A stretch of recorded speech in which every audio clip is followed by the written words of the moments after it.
Welcome into another Best Ball Sunday with the Fantasy 4-Pack. I'm your host, Ian Power, joined as always by Matt Vitale, Frankie Santiago, here to bring you guys some more wholesome best ball content over here at Underdog.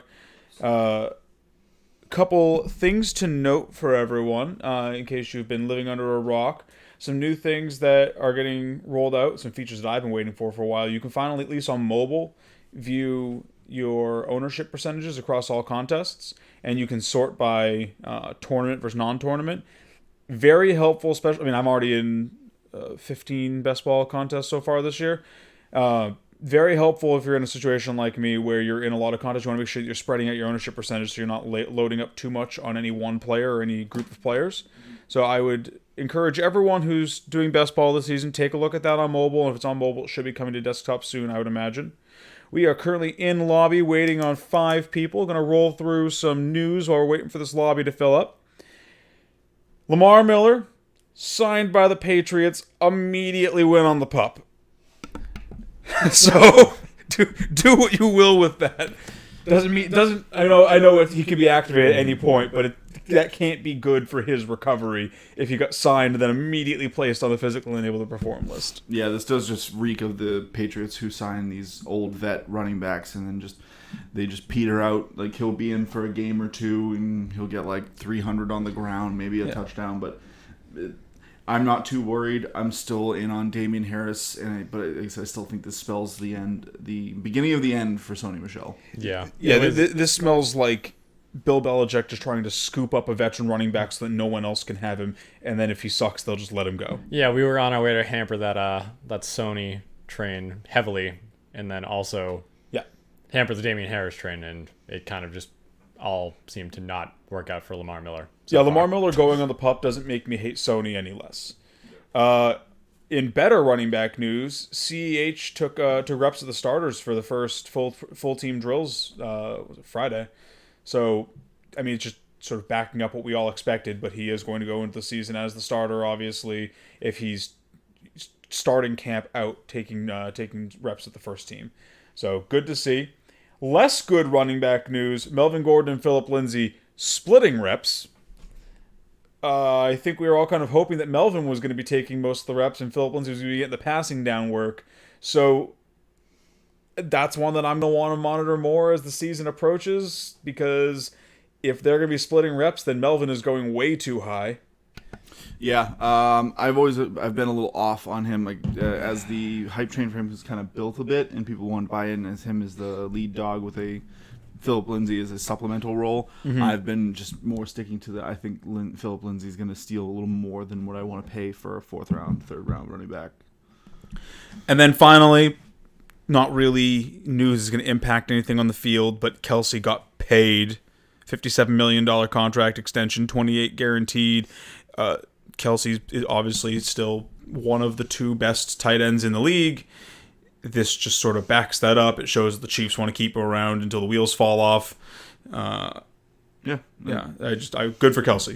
Gotta locked up make that money. Yeah, locked up through 2025, and hopefully they're in definite win now mode. So it's a smart move for trying to lock up as many titles as you can in the short term. Andy Reid is trying to run it up. Well, and we've seen it too with Brady, where it's like if you have a good tight end like that, it's nice to pair them with your quarterback.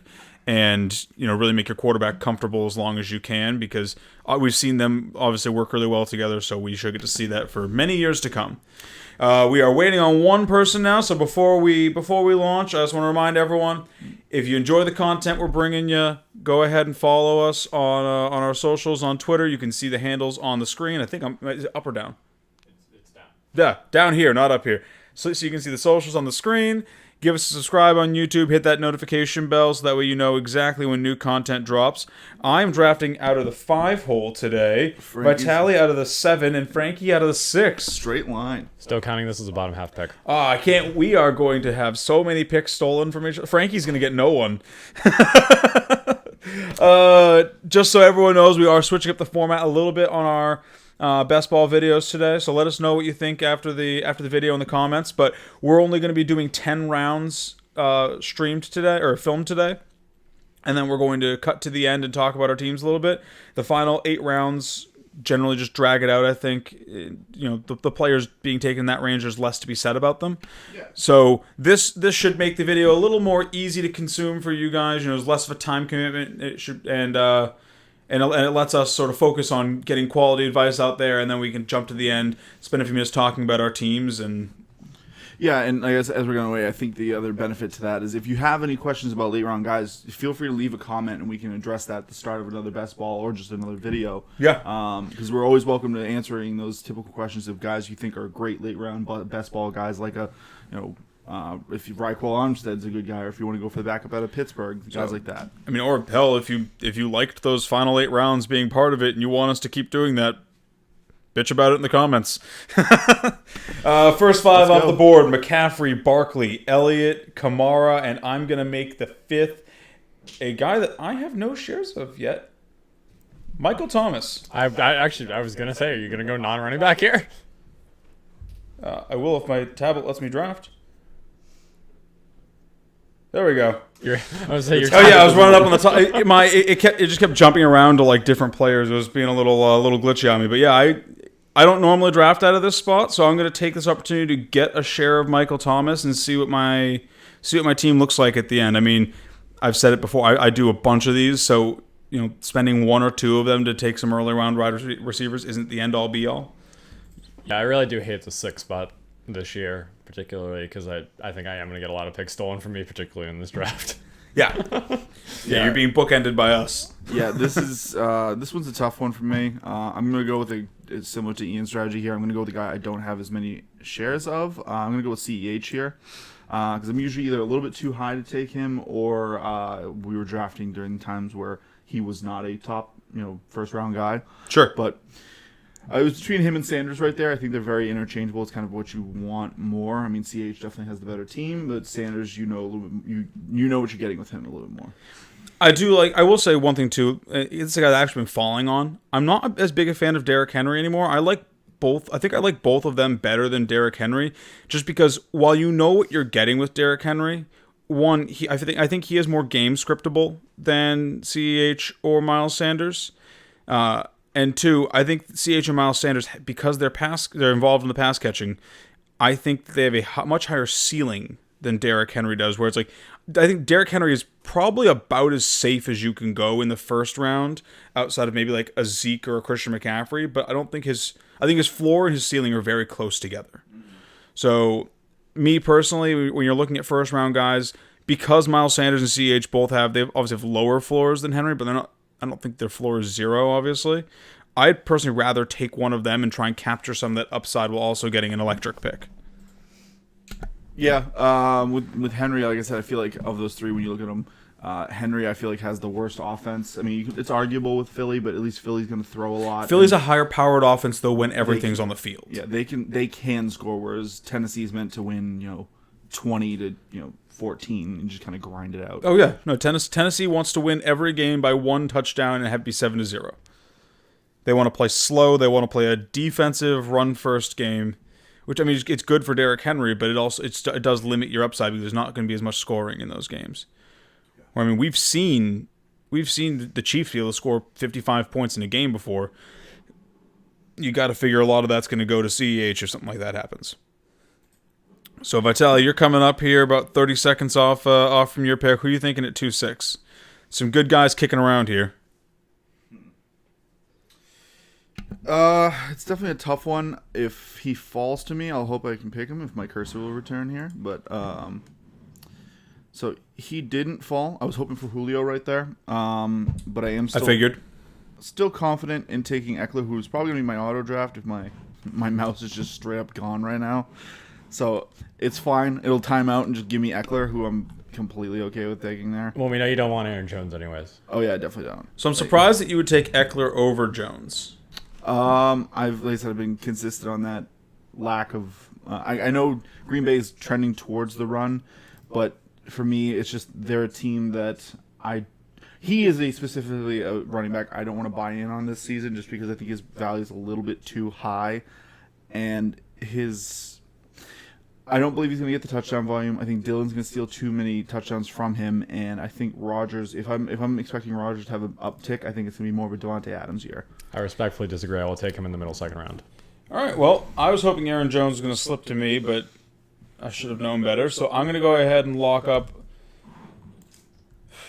This is going to be a dangerous strategy, but I'm actually going to go wide receiver here, and I'm just going to take the best guy on the board and lock up Chris Godwin. I really like obviously I like slot receivers in a Brady offense. I'm a huge Chris Godwin fan. I don't think that Brady's going to pull a Peyton Manning and disappear this year. Obviously, we like Bruce Arians for fantasy points. I mean, Jameis Winston was able to put up a ton last year, and he still threw 30 picks. So Godwin is my pick in that offense to have a good year. I think that he's going to be the wide receiver who benefits the most from Brady coming in. And I don't often get to pick him because he usually goes just before me when I'm drafting out of the 2 slot, or I'm picking too high in the second round to really warrant picking him. With no running backs that I really feel comfortable with reaching for right there, I'd rather lock him up and then just hammer running backs the next 3 rounds. And it'll be a little bit weaker of a position for me, but I have two locked and loaded top of the position guys at wide receiver now. Yeah, I'm kind of the opposite with, at least for my strategy. I don't mind it as for a best ball where you want to mix up your ownership and get more top end wide receivers. But that's why I like doing the double running back strategy, because I feel a lot more comfortable taking some of these 3rd, 4th, 5th round wide receivers to be my top guys, as opposed to trying to rely on guys like James Conner and Todd Gurley as your top 2 backs. Sure. Who you're not even guaranteed to get both of them on your squad. Yeah, I mean, if I miss, that is the downside of how I'm building this team, is I'm not going to have the luxury of just taking whoever I want in the next couple rounds. Like, I am going to have to just sort of take the running backs that come to me regardless of how I feel about them and just sort of pick the best of the bunch. But I'm not terribly worried about it, mostly because it is best ball, so I have a little bit more of a cushion there because I don't have to predict which weeks the lesser running backs are going to have their good weeks. And Godwin and Thomas, assuming no injury, should both be strong enough plays that they're going to get me a lot of points on a week-in, week-out basis. So my pick's coming back up here, and he did fall to me, so I'm going to go ahead and lock up Todd Gurley here. I've been slipping off of him a little bit. I'm not liking him quite as much as I had. But, I mean, with this range of guys right here, he's definitely the best on the board, in my opinion. And while I don't want him as my running back 1 in most leagues, I'm fine taking him here, and I'll just draft for depth because I don't expect him to play a full season. Yeah, I don't really particularly like Mike Evans this season. I've addressed that before. Oh, but you can just take Patrick Mahomes here, Frankie. No, I'm going to take a guy who I think is going to have definitely a downturn from last season, but he's pretty much the only piece in that offense I would want. And so you're taking Lamar Jackson here. No, I'm taking Allen. Well, we'll get to that later, but I'm taking Allen Robinson there. Yeah. I was kind of hoping you would take AR just because he's a guy that always comes up to me, and I feel but just because of his ADP, he feels like a guy that I should like more, but I just have no interest in him, especially in the 3rd. 4th, I'd start to like him because of if he's going to get that amount of volume again, but I'm just going to go ahead and I'm going to take a guy who I like the talent far more in Odell Beckham, because I think that the Cleveland offense as a whole should get better this year, and we've already seen that Odell is an elite talent, and him going in the 3rd, I feel like is a good steal for this year. Yeah, it definitely doesn't feel like Allen Robinson should be going in the same range as Odell Beckham. Like, that just doesn't feel right. I get what you're saying, where it's like it doesn't. I will probably own 0 shares of Allen Robinson this year just because, 1, I just don't like that Bears passing attack, and 2, it just doesn't feel like I'm getting good value with him in the 3rd. I'd rather, because there's just so many other 3rd round running back or wide receivers that I like more. Juju. I even like Mike Evans more than him, but like Juju, Mike Evans, Adam Thielen, Calvin Ridley. I'd rather have any of them than Allen Robinson. He just doesn't. He doesn't have the skilled enough pass. Like, his passing attack isn't skilled enough for me to really buy into him, and I don't think that he's a good enough wide receiver to overcome a bad Trubisky or a bad Foles. Yeah, and like I said, that's exactly why with on top of that, not even just the receivers around him, but also the running backs that are going in his area of Chris Carson, Todd Gurley, Fournette. I'd rather have all of them over him. But as we're coming back to this one, I've got a guy I'm hoping for. I'm going to hope to grab David Johnson here, but I've got a little bit of cushion, hoping that Jonathan Taylor hype train is still cooking enough that these guys decide to go for him over David Johnson. But if I miss on him, my probable next grab is going to be Le'Veon Bell or... I'm probably looking at David Johnson first, Le'Veon Bell second, to just get a third running back there who's got some locked-in volume, just because I feel like I'd rather wait on some of these other wide receivers and just get 3 solid running backs going into the season.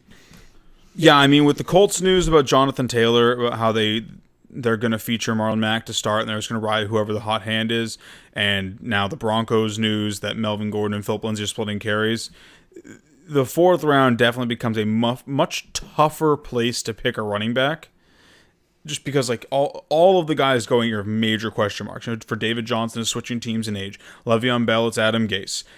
Jonathan Taylor and Melvin Gordon are both in a system where they could be splitting carries. It's just there's a lot to not like about the running backs in this range. Yeah, that's why I feel more comfortable starting with that double RB. So if you're putting these guys in your flex slot, you have a lot more aversion to risk, and we know because of best ball where it just starts the guy who has the best season, wide receivers are a lot easier to just grab in mass and try and grab the guy who's going to explode that week, as opposed to trying to find the running back who's going to get the workload that you need to have a winning week. Yeah, I just went ahead and took Le'Veon Bell there. Again, in a lot of that I don't have a lot of shares of, so just getting some exposure to him. And I mean, I don't think he's going to have as bad of a year as he did last year again. It was definitely a toss-up for me between Johnson and Bell, just because I like Bell's talent more. I think he's a lot more rock solid, and I don't think he's injury prone. But I like David Johnson's offense more. That's kind of won the day. Yeah, I would still target David Johnson there over Le'Veon Bell, just because like the Jets could easily end up being a bottom 5 offense. I don't care how talented Le'Veon Bell is; he's still running behind a bad offensive line with a bad head coach. And at this point, Sam Darnold might just be a bad quarterback too. I mean, there's nothing to like on that team really. I personally would be a little, especially in the 4th actually, a little bit too worried to grab Le'Veon Bell there, knowing that he could just be in for another year of like 3.3 per carry, 800 yards, because he just has no room to run. Yeah, I was looking at David Johnson there, and then as we talked about, my pick got stalled. I have 33% David Johnson or Dave Montgomery this year. I took another share of him because I like him better than Melvin Gordon or Jonathan Taylor right now. And then the guy that I was hoping was going to fall to me and Mark Ingram didn't. So I'm going to be trying to figure out who I'm going to take at this 5-5 here, because I was in on the Swift train. I don't want anything to do with that Detroit running attack. Detroit, I like them for a passing offense. I have no interest in them as far as running backs go. It's a tough range for me here because I'm not a huge Raheem Mostert guy. I don't particularly like Kareem Hunt in this range. I feel like 5-5 is a little too high for Kareem. So I'm gonna zig again here, and I'm going to lock in Devontae Parker here. I think that he gives me a lot of upside that my team could use. I think probably has a higher ceiling than, maybe not than Thomas, but Godwin. Also definitely has a lower floor. I mean, his floor is probably 0. But with him as my 3rd wide receiver, I'm not too worried about it. And I do at least have 2 good running backs before him, so I'll still need to hit the running back position, but 5-6 is too early for Raheem Mostert. Another guy who they've said, he doesn't have the job. It's going to be a fight in camp to see who gets it. They're going to be riding the hot hand again, and we've seen Raheem Mostert not be the guy more years than he has been the guy, so it feels way too early to take him. Yeah, my pick there, I was looking at going between Cortland Sutton, who I ended up going with, and Ertz, just because with the back, I'm not going to see him again, and I have almost no shares of Ertz, and he's basically on a team that loves to hammer the tight end so much so that they have 2 viable tight ends for fantasy, which is mostly unheard of. I went with Sutton just because I'd rather have a little bit more of a sure thing. Like, I love Sutton's talent.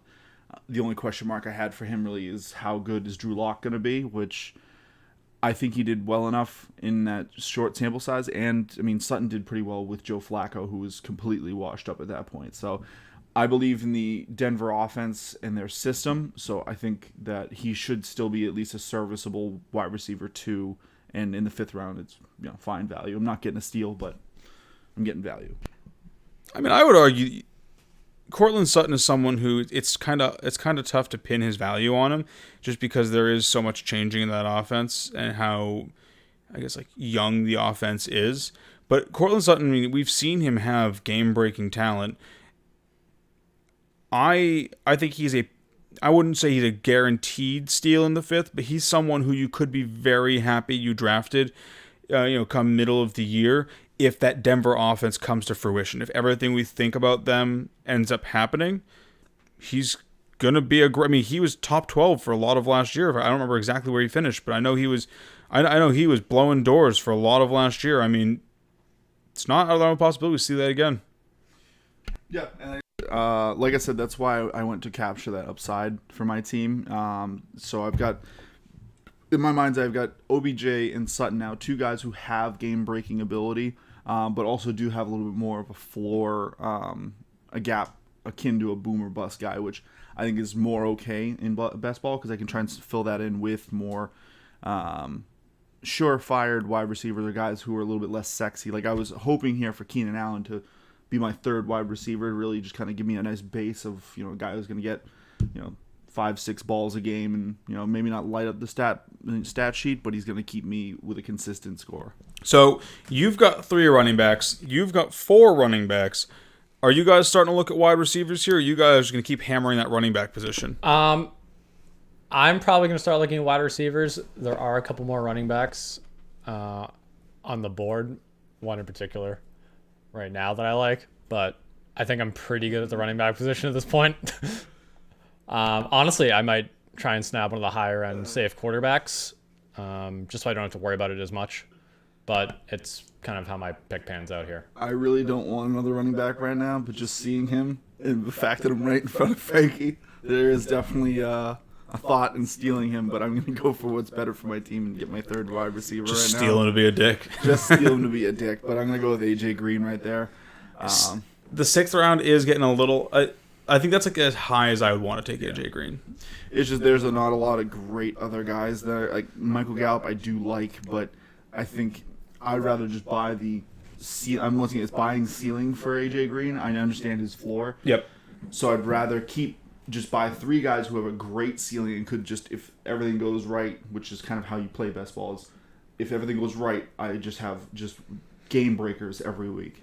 Yeah, I'm glad that you guys didn't take Ronald Jones, because I was eyeing him as someone I kind of needed to anchor my running back core a little bit. And fortunately, I was like, oh, he's got 3, he's got 4. I think he should fall to me unless Frankie just really wants to, put his foot in it and draft antagonistically, not to win, just to. So you were less asking us for the fans. Well, no, I also was curious to see what you guys, because we've talked about going running back heavy, especially in best ball, because you can't pick up people as the season goes along. It's just whatever team you draft, that's the team you're stuck with. Frankie, I figured, was going to go wide receiver. I was more curious about you, who you had the 3-2 split, whether you were going to lock up another running back, because the 6th round we do sort of see a lot of the last guys that you would consider startable guys going off the board in the 6th. I was curious to know if you were going to be picking up another running back there to really lock in that core, or if you were going to start trying to grab a stronger wide receiver core to give yourself a more balanced attack. Yeah, I usually end up going more balanced. The beginning rounds is kind of, I'll just go for whatever I think is more valuable. But as I'm getting into the 6th and 7th, I really want to round out my team and make sure I'm not leaving too big a gap. So I already decided, when I was looking at Ertz, I was basically like, am I taking Ertz, or am I just going to do my typical strategy of 3 to 4 tight ends who maybe they get a touchdown this week? And then right now I'm in do I keep going for depth, or do I start drafting guys who can potentially, start going for quarterbacks now and try and get a higher end quarterback who I only have to get one backup for, just for his bye week and maybe a little injury or something. Sure, that makes sense. So for my pick here, 7-5, there's a couple interesting guys in this range.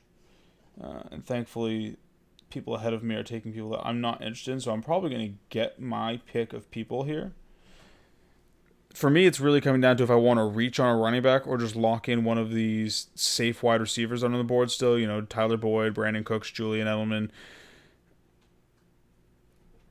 I think for me, it's more worth it here to go down and grab this guy because I don't think he's going to be here when it comes back around. So I'm going to take Marlon Mack. You are a bastard, man. Mostly just because of how I drafted. I don't really need the safety at wide receiver this time around because I already have Michael Thomas and Chris Godwin. It would be kind of redundant for me to take a safe wide receiver in the 7th when my running back core is still a little bit on the weaker side. Also, I would have taken him there if he didn't take him. You're both bastard, man. Well, I mean, that was the other reason that I was thinking about that reach was because I know that you guys both like Marlon Mack also, and I know that both of you guys get to pick twice before I get to pick again. So I was giving it like a 0.01% chance that he was getting back to me. Yeah, I also don't have that many shares of him, so this would have been the draft to draft him. Yeah, that was also when you were asking me about like why go wide receiver there. I was like, well, it's because I'm targeting Marlon Mack a little bit later, so I'm just gonna wait and grab him in a later round, who I like just as much as some of these guys right here. So now it's more. I'll just take a wide receiver I like that just gets a lot of targets. This is more the bland, safe guy in Jules, who it does still have some risk because of the new offense and all these other changes that have happened to New England, but I'm not too worried about him. He's a vet, and he's got Cam Newton, who, if healthy, should also a vet. Oh yeah, we've seen Cam Newton have some very successful fantasy seasons before, and his pieces have successful seasons. Exactly. So it's something I'm willing to buy in as my 4th wide receiver, and then just now I'm going to turn around and try and grab maybe a running back who's not as flashy. So there he goes, the other guy I was hoping to fall back to me is Jordan Howard, a guy I'm starting to warm to a little bit more, just because he is that guy in fantasy. It seems like every few years we have this guy who just keeps sticking around and like you want him to just ride off in the sunset so other running backs can flourish, but he's going to be around. He's going to get 800 yards and 4 touchdowns. So with him off the board, I'm probably looking at maybe grabbing a quarterback here. If like Russell Wilson slips to me, I doubt he will, but Russell in the 8th, definitely that's great value. Not really looking at Higbee or Ingram. Maybe another wide receiver in Slayton or whatnot, but after that, like the running backs right now do dry up quite considerably, so I'd rather just wait on the hypier guys in later rounds. Once again, that Mecole Hardman in the 8th, it's cooled a bit. It's not like when we saw that one time where he went in the 7th, but it's still 8 is a little bit high for a guy who has almost no data on. I was curious, so I just looked this up. Did you know that he's only 25 years old? Just bouncing around. Nobody wants him, sadly. And he's a good running back. He's just not sexy. He's not flashy. Yeah. Yeah. And like I said, it's just the running back position. The turnover rate is so fast for those guys. Yeah. And only the truly elite talents are the ones that stick around even to get close to their 30s. Yeah. If you're not killing it, then you are basically dead to people. Oh, that's right before you. That's a heartbreaker. That is a heartbreaker. It's all right. Someone for some reason took Drew Brees over Russell Wilson and Josh Allen, and he was someone that I was planning on targeting in this draft. So I feel your pain a little bit. Yeah. Here I am a little torn between some guys, so I'm just gonna go ahead and I don't have a lot of Darius Slayton, so I'm gonna go ahead and buy in on that offense this year. Over and hope that the hype train on Slayton is valid because I've usually gone for his teammates more so with Sterling Shepard and Golden Tate, but I'll get some ownership of him in the 8th and then just look at later running backs and quarterbacks. Yeah, it's quarterback time for me. I'm going Matty Ice. I don't have a lot of shares of him in best ball anyways, so it is and again, a bad year last year, still put up numbers. Healthier team this year, gonna put up even better numbers. Yeah, I'll take Henry Ruggs here. Give myself 4-4 as far as running backs and wide receivers. I'm still not the guys that I'm looking at quarterback and tight end for the most part this year are all coming later in drafts still. I mean, sure, I like Evan Ingram and I don't like Tyler Higbee at all, but like I feel like all of the quarterbacks in this range and all the running backs or all of the tight ends in this range, while they are good players, I don't think the value is there for them because of what you have to give up to get them. Like, I'd rather have like a Henry Ruggs or a Marlon Mack or a Matt Breida instead of a Josh Allen or a Tyler Higbee, because those are guys that are going to fill a tougher to fill role on my team. I'll gladly wait until the 9th, 10th, 11th round before I start taking my quarterbacks and tight ends, because then I can then I get a better share of the top end talent while everyone else is grabbing, especially in this league too. Like, everyone else is grabbing quarterbacks in a league where you can just grab 3 quarterbacks and you always get the best week of whichever one does perform. So it's not like you have to have that high end guy or plan out a streaming schedule or something. You just reach into the bag, grab a handful of quarterbacks, throw them at the wall, and see what sticks. Yeah, and especially if you're going later on, you're probably grabbing some of the younger talent that has that chance to be the breakout star. The Lamar Jacksons of this year. Yeah, so like I said, you can just go and be like Danny Dimes, Drew Lock, and then grab a veteran that you know what you're going to get out of like Big Ten. And then boom, you've got a squad that will put up good points for you every week. Whereas if you're going in on Russell Wilson, you're hoping Russell Wilson's basically your top scorer every week. And we know, even elite quarterbacks don't have it every week. Yeah, I mean, Russell Wilson is a much better. He's someone who I have very rarely ever owned him in fantasy, and my reasoning for it is that while I think Russell Wilson's a very skilled quarterback, he's someone who I think is a much better real life quarterback than fantasy quarterback. Just because Pete Carroll doesn't throw enough really to make Russell Wilson regularly fantasy relevant. Oh, what a shocker! You stole my pick. I was going to go for the mini stack there with Hurst and Ryan, but things don't work out. Yeah, I decided that 9 was the round that I was going to start locking up my tight end position. Hayden Hurst is someone that, as the pendulum swings for me and I move away from Todd Gurley, I start to like Hayden Hurst more again. So I'm back on that Hayden Hurst hype train. I've bought a couple tickets now, and I keep getting off and then getting back on at different stops. This is a very dangerous stack that we have going.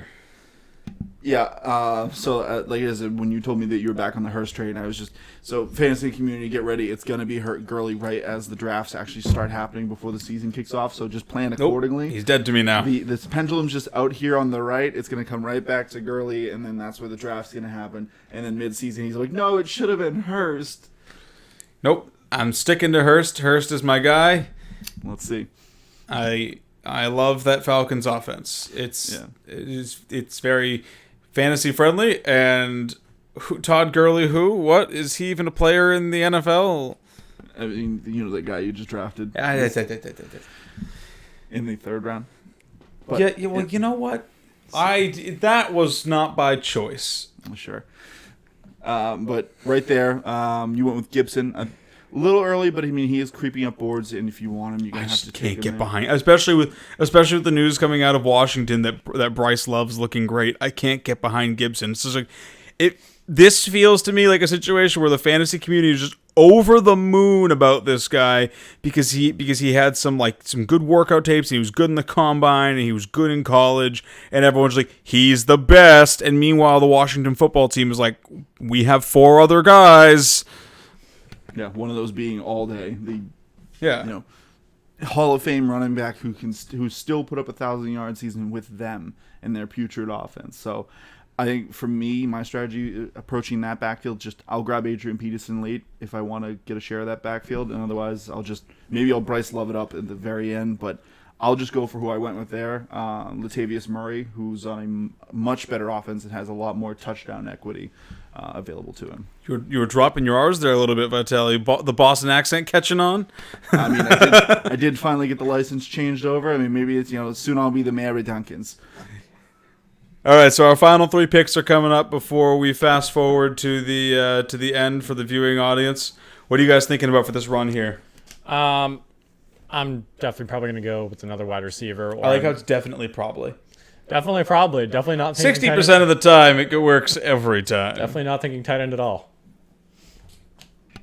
So here, I'm going to go ahead and just lock up a quarterback that I like, but I don't like his draft position in most drafts. But 10th round for Josh Allen, I think that's very fine value for a guy who's got a cannon for an arm and can run. Yeah. I mean, running quarterbacks are valuable, and if you can get Josh, I agree with you. He's someone who I generally don't get because of how early he goes. But 10th round, it's hard to dislike him. 7th, 8th, I'm like, I'll pass. But 10th, yeah, that's good. That's good value. Yeah. Yeah, I'm gonna go ahead and take Mike Gesicki there. Sure. The guy I like a lot. I don't have a lot of shares of him. I usually end up taking Cook there, but get some more exposure. You don't want to go too heavily on one guy because it'll just, if they go down, just kind of bones you. So for my final pick before we fast forward to the end for everyone, I picked Alexander Madison. I don't generally draft handcuffs, but if I'm going to, it's going to be one of the big three that I've talked about, where they're both very talented, like in their own right, and playing behind someone who has a good chance of not being there at the end of the year.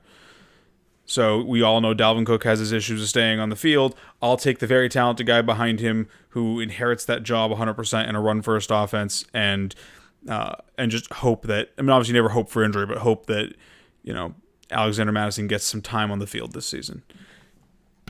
Yeah, I don't hate that pick at all. All right, well, that was a fun draft. What do you guys think? I like my team. Yeah, I'm fine with my team. You like not taking a tight end until round 17? Yep. If I'm going to go late tight end, I'm going to go late tight end. And then you stole the 2 tight ends that I was looking at taking. I think one thing I would have preferred for my team, but quarterbacks didn't really follow a rhythm this time. They were kind of just going off the board at random times. Those random times always happen to be not near my picks. I don't love going into the season with Big Ben and Baker Mayfield as my 2 quarterbacks. It could definitely be worse, though. And I think to sort of counterbalance that, at least, like, those are 2 guys who should be there the full year, I think.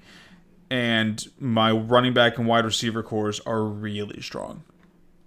Tight end's pretty good, too. Hayden Hurst, Noah Fant, Ian Thomas, nothing to sneeze at. It's no one really, sure-fired there for me, but 3 guys who all could have breakout years this year. Those are, depending on what analysts you're listening to, those are all guys who are on different people's breakout boards. I think one thing that surprised me about this draft, not even looking at our own teams, is I'm kind of going down some of the top picks, guys who locked in those, Barkleys and Elliott's, is the lack of depth that their running back core had. And I don't even think it was their fault, or I wouldn't even say it's the fault of where they picked. It was the fault of them, zigging away from the running back position and trying to go for other things. Like a good example, the guy who drafted a 3-hole today, he started with Zeke, which I think was a great pick. But his running back core after that is Breida, Kerryon Johnson, Chase Edmonds, Jerick McKinnon, and then Bryce Love. So it's just surprising to me to see how shallow, even at that position, you can still get a solid running back. Like sometimes Eckler slips back there, Aaron Jones.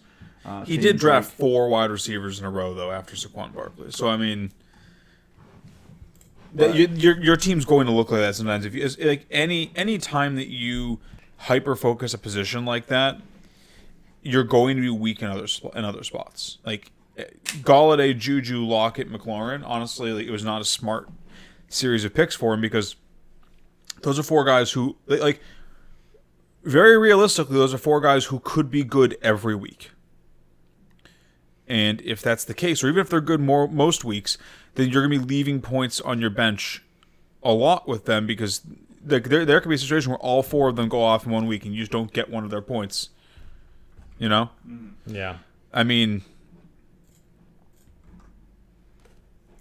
It's tough to hyper-focus a position like that. Or if you're going to, because wide receivers start to pick up when running back starts to fall off. You can see that with where Lockett and McLaurin are going. As an example, it's like if you're going to hyper-focus a position, you want to do it like Frankie did, where he drafted 4 running backs, I believe, out of the gate, correct? Out of the first 5, I took Allen Robinson. So running back, wide receiver, running back. If you're going to hyper-focus the running back position, that's how you want to do it, or hyper-focus a position, that's how you want to do it, because you'll still get lesser receivers, but as we've said multiple times, it's far easier to fill out that receiver position later. What do you guys think of your teams, though? I gave my opinion on my team.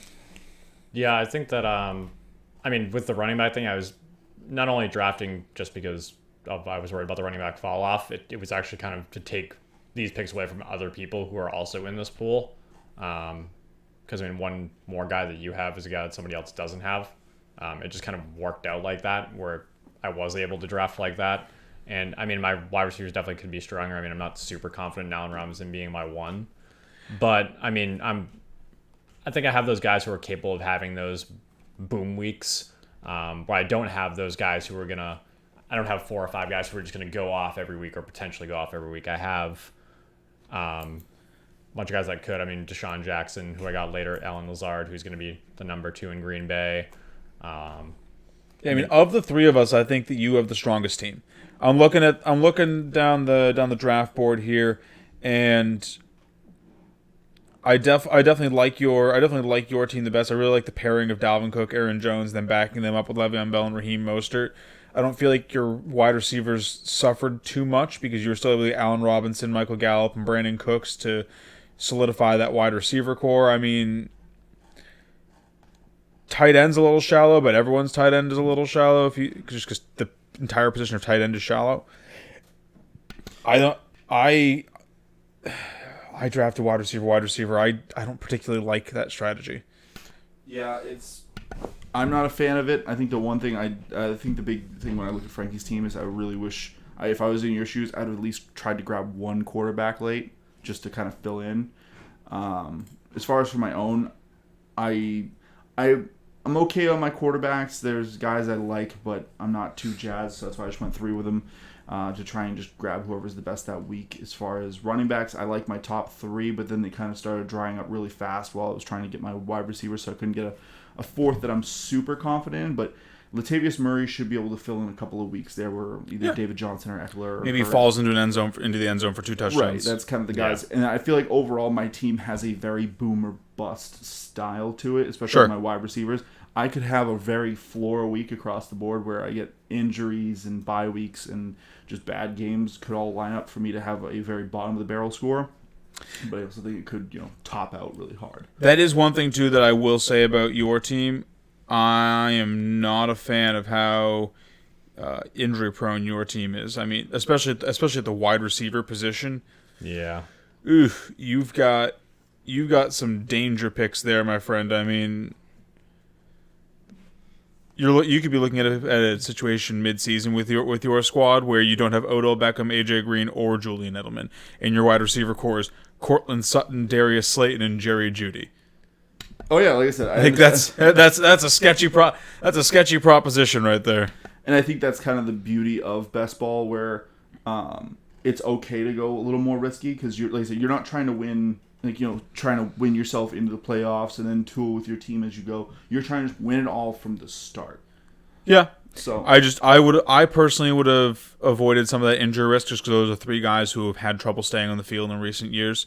But I mean, your team also does have a lot of if they don't get hurt, then you suddenly have a very good wide receiver core that you got for cheaper than what you otherwise would have been able to get them for because that injury risk is baked into their price. All right, well, that'll do it for our episode today. Tune in with us tomorrow as I guess that'll be coming out Tuesday, but our Tuesday episode this week will be bringing you guys our favorite mid-round picks. That's going to be 2 picks from each of us in the rounds of 4 to 8. So we'll be letting you guys know who we like the most in that range and talking about that a bit. You guys got any final thoughts before we close this one down? No, I'm good. Cool. Well, you guys have a good rest of your day then, and see you guys tomorrow.